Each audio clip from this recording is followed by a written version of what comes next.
አብርሽ ነገ ወይም ከነገ ወዲያ ከሁለቱ አንድ ቀን ፍርድ ቤት መቅረቡ የማይቀር ነገር ነው። ምክንያቱም ሁሉ ነገር ጨርሰዋል። በቃ ፍርድ ቤት ጥሪም ሰጥተውታል፣ ሁሉ ነገር ሰጥተውታል። ሶ አብርሽ ነገ ወይም ከነገ ወዲያ ፍርድ ቤት የማይቀር ጉዳይ ነው። ደውዬላታለሁ። ሶ ቀጠሮ ያው ተሲዝታ እንትን ብሏል። የፍርድ መጥሪያ ደርሶታል። ሶ የፖሊስ ጋር ሄዳል። ያ ፖሊስ በ24 ሰዓታት ውስጥ ደግሞ አድርሶ ቀጥታ ለምን ለፍርድ ቤት ማቅረብ አለበት። ሶ ምንድነው አብርሽ በዚህ በ24 ሰዓታት ውስጥ እንግዲህ ከነገ ከነጎዳ ባለው በሁለቱ ቀን ውስጥ ፍርድ ቤት ቀርቦ ቃሉን ይሰጣል። ለዛም ደግሞ ቅጣቱን ያገኛል ማለት ነው። ምክንያቱም በትዳር ላይ ትዳር እንደዚህ ንብረት ሳይከፋፈል ብዙ ነገሮችን ሳይደራረግ በፍርድ ቤት ሁሉ ነገር ሳይደራረግ ሴት ራሱ ይዞ መገኘት አንድ ሰብአዊነት መጣስ ነው። የሷን ህሊና መጉዳት ነው። ፕላስ ነፍሰ ጡር የሆነች ሴትን እንደዚህ ማድረግ በፍጹም ኔቨር የማይቻል ነገር ነው። እንደ ህጉ አዋጅ አለ፣ አንቀጽ አለ፣ ህዝባር አለ። ሶ በዛ መልኩ ደግሞ ያው የእጁን ያገኛል፣ ቅጣቱን ያገኛታል። እና ውድ የቤት ቤተሰቦቼ ይሄ ደግሞ ይገባዋል። ሩታ ኔቨር በፍጹም ጭራሽ ምንም ማስተባበል ሆነም ይቅርታ እንዳታደርግለት ስል እውነት ራሴን ወክዬ እጠይቃለሁ። ምክንያቱም እሱ ላደረገሽና እሱ ለበደለሽ ነገር ቅጣቱን ማግኘት አለበት። ማለት የልጅ አባትሽ ነው እናውቃለን። ነገር ግን አንቺ ጋር ያደረሰው ሰብአዊ ህሊናሽን የጎዳው ብዙ ነገሮችን አድርጎሻል። ሰው በዚህ ቅጽበት በቃ መቅረብ አለበት። ሌላ ሰው የምትልኩ ሰዎች ይቅርባዩ ምናምን ይቅርታ በፍጹም አይሰራም። ትክክለኛ ነገር ነው የሰራሽው ሩታዬ። እውነት ክብር ይገባሻል። እውነት በሐሳብሽ የወሰንሽ ትክክለኛ ውሳኔሽን ያደርግሽ ጎበዝ ሴት ነሽ። በርችልኝ። እኛም ከጎንሽ አለን የምትሉ ደግሞ በላይክ እያደረጋችሁ ነገ ፍርድ ወይም ነገ ከነገ ወዲያ ፍርድ ቤት ቀርቦ ደግሞ የምናይበት እሱም እንትን ብሎ ደግሞ ተቀጥቶ ደግሞ የምናይበት ያርግልን። በቃ ቅጣቱን ማግኘት አለበት። እሱ ብቻ አይደለም ያችን ሸርሙጣ ሸሌ አሌለ እሷም መታ ወደ ፍርድ ቤት መቅረብ አለባት። በሰው ትዳር ዘላ በመግባት የትዳር መፍረስ ምክንያት እሷ ስለሆነች አንድ ሴት እንደዚህ ትዳር ለገብቶ እንደዚህ መበጥበጥ ራሱ አንድ ወንጀል ስለሆነ እሷን ቀርባ እንግዲህ ቃሏን እንድትሰጥና እንድትታሰር ሲል እውነተኛም እንጠይቃለን። ሶ ሀሳብ አስተያየታችሁን በዚህ የምትስማሙ ኮሜንት ላይ ያደርጋችሁልኝ። አመሙ ብላ በስርዓት ልትጠይቀው ስትሄድ ጭራሽ ያልተጠበቀ ቤቷ ላይ የገዛ ቤቷ ላይ ለዛው የገዛ ቤቷ ላይ ሴት ይዞ ማለት ያው ተለያይተዋል። ነገር ግን ያን ነገሮች ማድረጉ በቃ የነሱ መለያየት ነበር ሲጠብቅ የነበረው እሱ። ፕላስ አሁን ላይ ክስን አውርጅልኝ ምናምን እያላችሁ የተለያየ ሸንጎ የተለያየ ሽምግልና የምትልኩ ሰዎች እረፉ። ምንም አይነት ማስተባበል ምንም አይነት እንትን የለም። ያላትን ንብረት በሙሉ መካፈል አለባት። በቃ የራሷ የምትለው ነገር ምክንያቱም አሁን ላይ እሷ ላይም ለወደፊት ቢታረቁ እንኳን አንዴ አመል ነው የማይለቅ ነገር ነው። ይሄ ሴሰኝነት ይሄ እንትን ጭራሽ ፈጽሞ አይለቅም ጋይስ።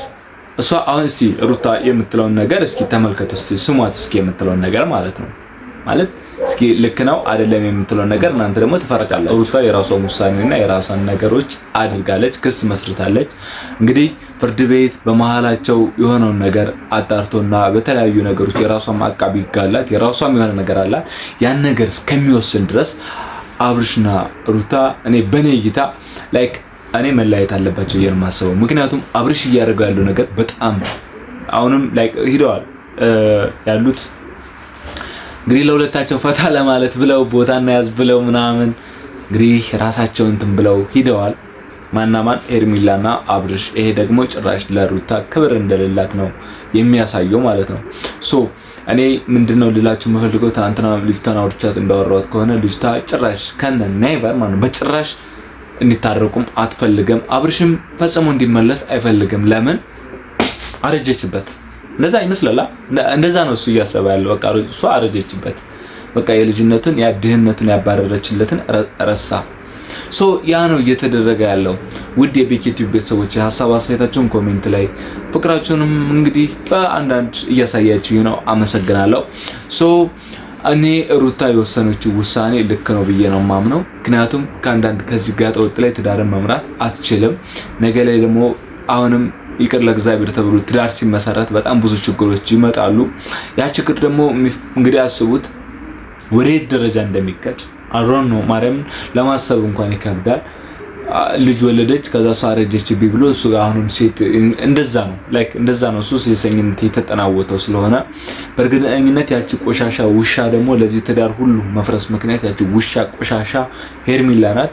ሄርሜላ እውነት የሆነች ትቦ ነሽ፣ ያማንም ቆሻሻ የወንድ ቆሻሻ ማፍሰሻ እውነት በቃ አለለ በዚህ ቃላት እንኳን ማትገለጽ የመጨረሻ አይጥ ደደብ መሀይም እንደሆነሽ ማንም ሰው የሚያውቀው ነው።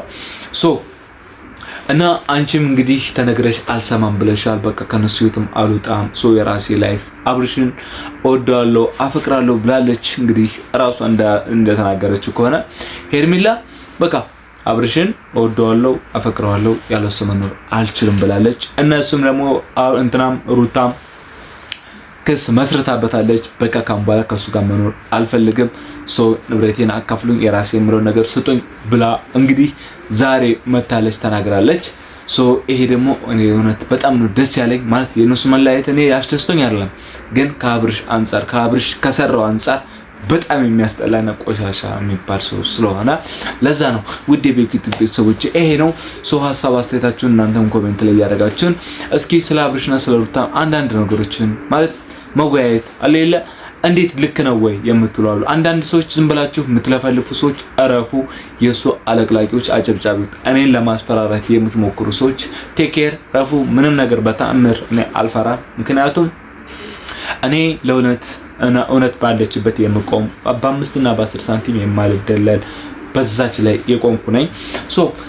ምን ልላችሁ ፈልጌ ነው በጣም ስለ ሩታ ላይ ነገር አሁንም ቢሆን በእንትኗ በሐሳቧ እንደጸናች እኔም ከጎኗ እንደሆነ ነው የምፈልገው። ምክንያቱም በቃ አለለ መቼም የማይጸጸት መቼም ከስተቱ የማይማር ቢኖር አለል ነገሮችን መቼም ከስተቱ የማይማር ፈንጃብ ካኝ ብቻ ነው። ይሄም ከስተቱ የማይማር አንድ አብርሽ ባለጌ ጋጠወጥ ከሱም ብሶ ሰው የሚመስል ይሆናል የለ ሰው የማይመስል አሁን በየትኛው ቃላት እንኳን የማልገልጸው ሹጢያን ገገማ ደደም ማህይም እልሚያልክ ቦርኮ የነ ንፋስ ምንም አለለ እንደዛ ነው እየሆንክ ያለው አንተ። እኔ አንተን የምደግፍበት አንዳችም እንትን የለም። በቃ ትዳር ደስ የሚለው ማንም ሰው ቢሆን ገብቶ የሁለታችሁ ትዳር ሲበተን ማለት የማይወደው ሰይጣን ነው። እኛም ሰይጣኖች አይደለም፣ ግን አንተ የምታደርገው ነገር ደግሞ ከሰይጣን የበሰች ሰይጣን ቁራጭ ነህ። ያችን ሴተኛ ዳሪ አለለ የማንም ወንድ ቆሻሻ ያረገፈባት ሴት ይዘህ ስትዞር እንደዚህ አማረቢ ብለህ እንደዚህ እንትን ስትል ማየት ደግሞ ለኛ በጣም ነው የሚያስጠላው። እና ኦዲየንስስ ምን ይማር ካንተ ማርያምን ካንተ ምን ይማር? አብርሽ በዚህ አይነት ነገ ላይ ምን እንደምንሆን አሩ ነው ለኛም እምነት እያተሳጣ ወንድ ልጅ እንደዚህ ቆሻሻ ነው የምንባለው በአንተ ምክንያት ነው። ብቻ ይሄ እንደዚህ ያለ እኔ ይሄ ቃላቶች ሁሉ ነው ያጠረኝ። ምክንያቱም ከአንድ ትዳር ነገ የልጄ እናት ብሎ ከሚያስባ ሴት ጋር እንደዚህ አይነት ነገሮችን ይመስለኛል የወሲብ ጥማት ነው እንደዚህ ያደረገ የወሲብ ጥማት እንጂ መቼም ሩታ ለአንተ አንሳብህ ምናምን አይደለ የወሲብ ጥማት በቃ አብርሽ የወሲብ ጥማት ነው እንደዚህ አንሰፍስፈው የሆነች ጊዜ መታገስ አቅቶህ ከእሷን መንከባከብ አቅቶህ ያን ነገር ከበር ለማድረግ ሌላ ሴት ጋር የተልከሰከስከው ልክስከስ ስለሆንክ ማለት ነው። ይሄ ነው እንደውም ይባስ ብሎ ጭራሽ እኛ ያንተ ልጅ አይደለም ብለን ሁላ ስንከራከር የነበረው የሆነት ያንተ ልጅ ሁላ እስከሚመስለኝ ሁላ እያሰብኩ ድረስ ለምን አንተ የምታደርጋቸው ነገሮች ሁሉ እኮ ስላልሆኑ ማለት ነው። ጋይስ እዚህ ጋር ማወቅ ያለባችሁ ነገሮች ለሩታ በቃ ማርያም ለእውነት ቁሙ እስኪ። ዝም ብላችሁ አንዳንድ ሰዎች አንዳንድ ካድሬዎች በቃ ታሽቃብጡ፣ ማርያምን አታሽቃብጡ። በቃ እየነገርኳችሁ ነው፣ ልክልካችሁ ነው። አታሽቃብጡ በቃ ምንም እንደዚህ ይሆናል የለ ምን የላከው ምን አይፈራም እንደሚባለው ሁሉ ማለት ነው። 5 ብር 10 ብር ለማግኘት እያላችሁ ዝም ብላችሁ ከስራ አታሸርጉዱ። ኢቭን የምታደርገው ነገር ሁሉ ማንንም እያስደሰተ አይደለም ማለት ታውቀዋለህ እኮ ራስህ አይምሮህ እኮ እንደቆሸሸ ባለጌ እንደሆንክ እኮ ራስህም ታውቀዋለህ።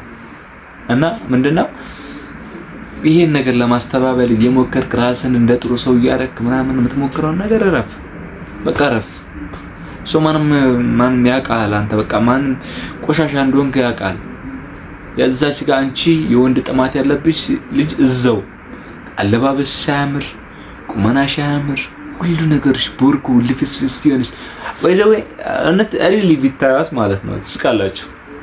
ፕላስ ፊልተር ፕላስ ሜካፕ ፕላስ ብዙ ነገሮች የተጎናጸፈች ነው። እንደዛ ስለሆነች ነው እንጂ እንደዚህ የምታያት በሪሊ በትክክለኛ ብታያት በጣም ነው የምታስጠላ። አስቀያሚ ከአስቀያሚዎች መሀል አሊለ አስቀያሚ ለመባል እንኳን አስቀያሚ መሆን አለበት። በጣም የምታስጠላው እሷ ያ አሊለ ከሩታ ጋር የምትወዳደርበት አንዳችም ነገር የለም። ስታወሪ እንኳን ለዛ የሌለሽ ይሄን ግማታም ሸሌ ሸርምጣ ደደብ ለእኔ ካጠፋው በጣም ይቅርታ። ሀሳብ አስተያየታችሁን ኮሜንት ላይ ፍቅራችሁን በላይክ እያደረጋችሁ እንድትሉኝ እወዳለሁ። ባይ ባይ። ሰላማችሁ ብዙ ትሉ ተረፍ ይበልኝ ነገ